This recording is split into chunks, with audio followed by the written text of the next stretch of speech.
নমস্কার বন্ধুরা, পম্পার কিচেনে আপনাদের সকলকে স্বাগত। আজ আমি গমের আটা দিয়ে অপূর্ব স্বাদের একটা গোলাপ জামুন মিষ্টির রেসিপি আপনাদের সাথে শেয়ার করব। গোলাপ জামুন মিষ্টি দোকান থেকে আমরা সব সময় কিনে খাই, কিন্তু গমের আটা দিয়ে এই মিষ্টিটা আমার মতো একবার বানিয়ে দেখতে পারেন।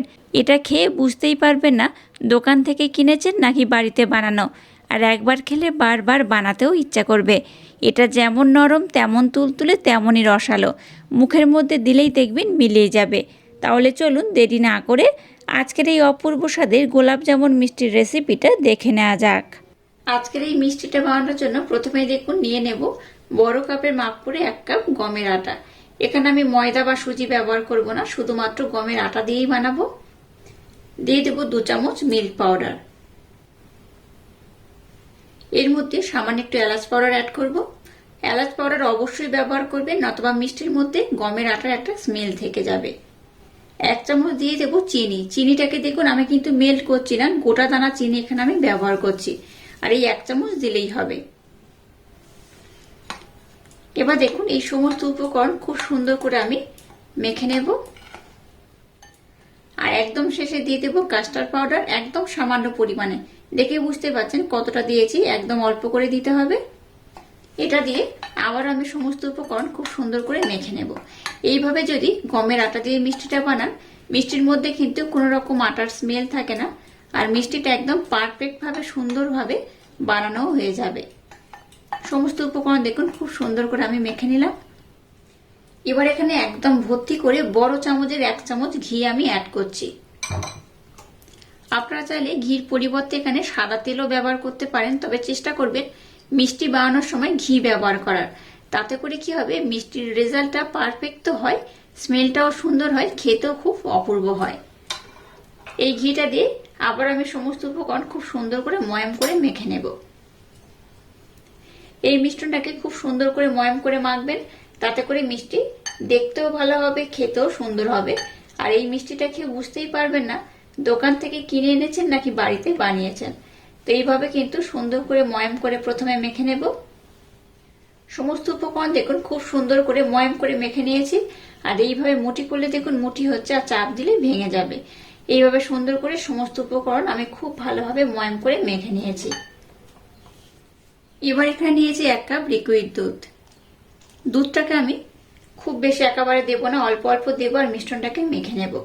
আপনাদের হাতের কাছে লিকুইড দুধ না থাকলে লিকুইড দুধের পরিবর্তে এখানে কিন্তু জলও ব্যবহার করতে পারেন। তবে বুঝতেই পারছেন যেহেতু আটা দিয়ে বানাচ্ছি, তাই দুধের পরিমাণটা একটু বেশি করে ব্যবহার করলে কিন্তু এই মিষ্টিটা একদম দোকানের মতো হবে। একেবারে একসাথে বেশি দুধ না দিয়ে অল্প অল্প দিয়ে মিশ্রণটাকে সুন্দর করে মেখে নিতে হবে। একটু নরম করেই মাখতে হবে। এটা মাখার পর আমি দেখাচ্ছি এই মিশ্রণটা কেমন করে মাখালে আজকের মিষ্টিটা একদম পারফেক্ট হবে। দেখুন মিশ্রণটাকে আমি খুব সুন্দর করে মেখে নিয়েছি, আর মিশ্রণটা দেখেই বুঝতে পারছেন হাতের মধ্যে কিন্তু এইরকম চিটচিটে করে লেগে যাবে। এইভাবে একটু চিটচিটে করে হাতে লেগে যাবে, মানে এরকম নরম করে মাখলে কিন্তু মিষ্টির রেজাল্টটা বেশি পারফেক্ট হবে, একদম দোকানের মতো হবে। এটাকে খুব আরো যেমন নরম করা যাবে না, আবার খুব টাইটও মাখা যাবে না। এবার এটাকে আমি একটু 5 মিনিটের জন্য রেস্টে রেখে দেবো। ততক্ষণ আমি হাতটা ধুয়ে নেব, তারপর আমি নেক্সট টাইম আপনাদের সাথে শেয়ার করব। এবার দেখুন হাতটাকে আমি ধুয়ে নিয়েছি, আর এইভাবে খুব ভালোভাবে একটু ঘির প্রলেপ আমি লাগিয়ে নিলাম, কারণ মিশ্রণটাকে আমি একদম নরম মোলায়েম সফট করে মেখেছি, দেখে বুঝতেই পারছেন। আচ্ছা, এখানে বলে রাখি এখানে কোনো রকম বেকিং পাউডার বা বেকিং সোডা কোনো কিছুই কিন্তু আমি অ্যাড করিনি। বেকিং সোডা বা বেকিং পাউডার ছাড়াই আজকে আমি মিষ্টিটা বানাবো। এবার দেখুন মিশ্রণটাকে এইভাবে আমি একটু হাতের মধ্যে চেপে চেপে গোল করে নেব। আপনারা চাইলে এই মিষ্টিটাকে গোল কিংবা লম্বা যার যেমন পছন্দ সেইভাবে শেপ দিতে পারেন। আমি কিন্তু এইভাবে একটু লম্বা শেপ দেব। খুব লম্বা যেমন বানাচ্ছি না, আবার কিন্তু খুব ছোট করেও বানাচ্ছি না, তুলনামূলক একটু লম্বা করে আমি বানিয়ে নিচ্ছি। দেখুন এইভাবে আমি একটু লম্বা শেপ দিয়ে বানিয়ে নিয়েছি। আর এইভাবে কিন্তু সমস্ত মিষ্টিগুলোকে আমি লম্বা শেপ দিয়ে বানিয়ে নেব।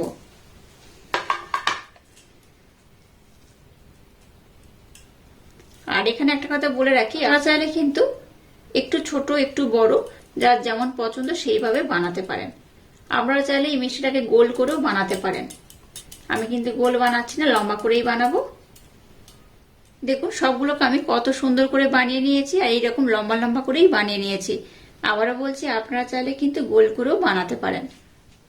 এবার দেখুন গ্যাসটাকে জেলে দিয়ে একটা ফ্রাই প্যান বসিয়ে তার মধ্যে তেল দিয়ে দিয়েছি, আর তেলটাকে আমি মিডিয়াম গরম করেছি। তেলটাকে খুব বেশি কিন্তু গরম করবেন না, একটু মিডিয়াম গরম হবে, সেইভাবেই তেলটাকে গরম করতে হবে। এবার যেগুলো মিষ্টি শেপ দিয়েছি সেগুলোর মধ্যে দিয়ে দেব। একেবারে খুব বেশি দেব না, অল্প অল্প দিয়ে ভেজে নেব। আমি মিষ্টি বানানোর সময় কিন্তু অনেকগুলো মিষ্টি একসাথে দিয়ে ভাজি না, অল্প অল্প দিয়ে ভেজে নিই। এইভাবে উপর থেকে আমি একটু তেল দিয়ে দেব। মিষ্টির একদিকটা কালার ধরা শুরু করলে আবার অপর দিকটা আমি উল্টে দেব। দেখুন একদিকটা অটোমেটিক খুব সুন্দর একটা কালার ধরা শুরু করে দিয়েছে। এবার মিষ্টিগুলোকে আমি এইভাবে ঘুরিয়ে ফিরে একটু লাল লাল করে ভেজে নেব। দেখে বুঝতে পারছেন আজকে আমি গোলাপ জামুন মিষ্টি বানাচ্ছি লম্বা শেপ দিয়ে। তো এইভাবে সুন্দর করে গোলাপ জামুন মিষ্টিগুলোকে বানাতে হবে। গোলাপ জামুন মিষ্টি কালার যেমন হয় ঠিক সেই কালার করে ভেজে নেব। আচ্ছা, মিষ্টিগুলো পারফেক্ট বানানোর জন্য কিছু টিপস আপনাদের অবশ্য খেয়াল রাখতে হবে। গ্যাসের ফ্লেমটাকে লো রেখে তেলটাকে আমি গরম করেছি, আর তেলটাকে খুব বেশি গরম করিনি, দেখে বুঝতেই পেরেছেন। তেলটাকে আমি মিডিয়াম গরম করেছি, আর মিষ্টিগুলো দেওয়ার পর গ্যাসের ফ্লেমটাকে একদম লো রেখেছি।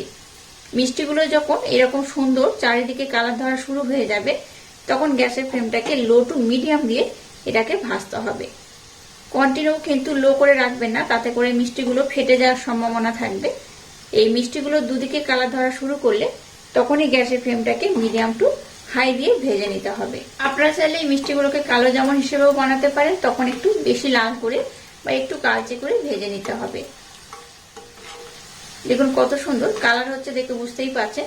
এই পর্যায়ে গ্যাসের ফ্লেমটাকে আমি লো টু হালকা মিডিয়াম রেখেছি, আর দেখুন মিষ্টিগুলো কত সুন্দর ভাজা হচ্ছে, একটুও কিন্তু ফেটে যাচ্ছে না। এইভাবে মিষ্টিগুলোকে সুন্দর করে ভেজে নিতে হবে। দেখুন গোলাপ জামুন মিষ্টির যেমন কালার হয় ঠিক সেই রকম কালার করে কিন্তু আমি ভেজে নিয়েছি। এটাকে আর খুব বেশি লাল করব না, তাহলে কিন্তু এটা কালো জামুন মিষ্টি হয়ে যাবে। তাই এটাকে আমি আর খুব বেশি লাল করব না। এই পর্যায়ে কিন্তু আমি মিষ্টিগুলোকে উঠিয়ে নেব। কালারগুলো এইরকমই থাকবে।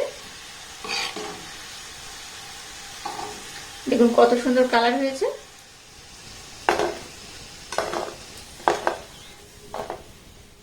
দেখুন সমস্ত মিষ্টিগুলোকে আমি খুব সুন্দর করে ভেজে নিয়েছি, আর মিষ্টিগুলোকে এখন কিন্তু একটু হালকা গরম রয়েছে। এই দেখুন হাতের মধ্যে একটু এরকম টাচ করতে পারবো বা এইভাবে মুঠি করতে পারবো, সেইভাবেই কিন্তু মিষ্টিগুলোকে একটু ঠান্ডা করতে হবে। একদম গরম অবস্থায় শিরার মধ্যে দেওয়া যাবে না। আর একদম শেষে যেগুলো তুলেছি সেগুলো কিন্তু এখন একটু বেশ গরম রয়েছে, হাতে নেওয়া যাচ্ছে না। তাই মিষ্টিগুলোকে একটু হালকা আমি ঠান্ডা করে নেব। আর এইভাবে হাতের মধ্যে ধরে ফিল করতে পারবো, গরমও লাগবে, মানে গরমটাকে আমি ফিল করব, খুব ঠান্ডা হবে না আবার খুব গরমও থাকবে না। সেইভাবে কিন্তু মিষ্টিগুলোকে একটু সেই টেম্পারেচারে নিয়ে আসতে হবে, তারপর এটাকে শিরার মধ্যে দিতে হবে। তো এবার আমি শিরাটাকে বানিয়ে নেব। এবার দেখুন গ্যাসটাকে জেলে দিয়ে একটা শিরা আমি বানিয়ে নিয়েছি। আমাদের দেখানো হয়নি, মানে ক্যামেরা কোনো কারণের জন্য বন্ধ হয়ে যাওয়ার আমি আপনাদের দেখাতে পারিনি। তো শিরাটাকে দেখুন খুব সুন্দর করে আমি বানিয়ে নিয়েছি। এখানে আমি এই কাপের মাপ করে 1 কাপ নিয়েছি মিছরি, মানে ব্লেন্ড করা মিছরি, আর তাতে দিয়েছি 1.5 কাপ জল। আর এই শিরাটা আমি চিনি দিয়ে বানাচ্ছি না, এটা আমি মিছরি দিয়ে বানাচ্ছি। তো যাই হোক, এই শিরাটাকে দেখুন আমি খুব সুন্দর করে বানিয়ে নিয়েছি। শিরাটা যেমন খুব পাতলা হলে হবে না, আবার খুব ঘন হলেও হবে না, এইভাবেই কিন্তু বানিয়ে নিতে হবে। এবার দেখুন সমস্ত মিষ্টি আমি হাতের মধ্যে নিতে পারছি, মানে গরমও একটু ফিল হচ্ছে আর ঠান্ডাও হয়ে গেছে। তো সেইভাবে মিষ্টিগুলোকে আমি নিয়ে নিয়েছি। এবার এগুলোকে আমি শিরার মধ্যে দিয়ে দেবো। দেখুন মিষ্টিগুলোকে আমি শিরার মধ্যে দিয়ে দিয়েছি, আর মিষ্টিগুলো দেখুন এই শিরার উপরে ভেসে রয়েছে। আর এই মিষ্টিগুলো যখন শিরাটাকে অ্যাবজর্ব করে নেবে তখন কিন্তু একদম ফুলে টয়টুম্বুর হয়ে যাবে, আর তলাতে কিন্তু চলে যাবে, মানে শিরার উপর আর ভেসে থাকবে না। তো সেইভাবেই হয়ে যাবে। তো প্রথমে আমি কি করবো, গ্যাসের ফ্লেমটাকে লো টু হালকা মিডিয়াম দিয়ে এটাকে ঢাকা দিয়ে 5 মিনিটের জন্য ফুটিয়ে নেব।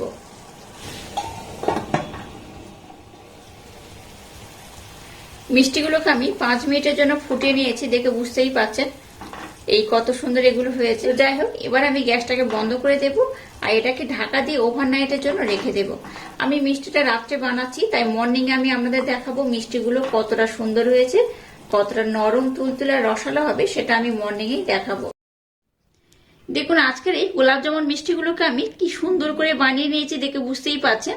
আর এগুলো কিন্তু যখন আমি কড়াতে দিয়েছিলাম তখন কিন্তু এই শিরার উপরে মিষ্টিগুলো ভেসেছিল, আর এখন দেখুন একদম ডুবে রয়েছে আর কতটা টয়টুম্বুর হয়ে ফুলে গেছে, দেখে বুঝতেই পারছেন কতটা নরম হয়েছে, কতটা তুলতুলে হয়েছে। এই দেখুন কতটা রসালো হয়েছে আর কতটা রস অ্যাবজর্ব করেছে, দেখেই বুঝতে পারছেন কতটা নরম হয়েছে, কতটা তুলতুলে হয়েছে।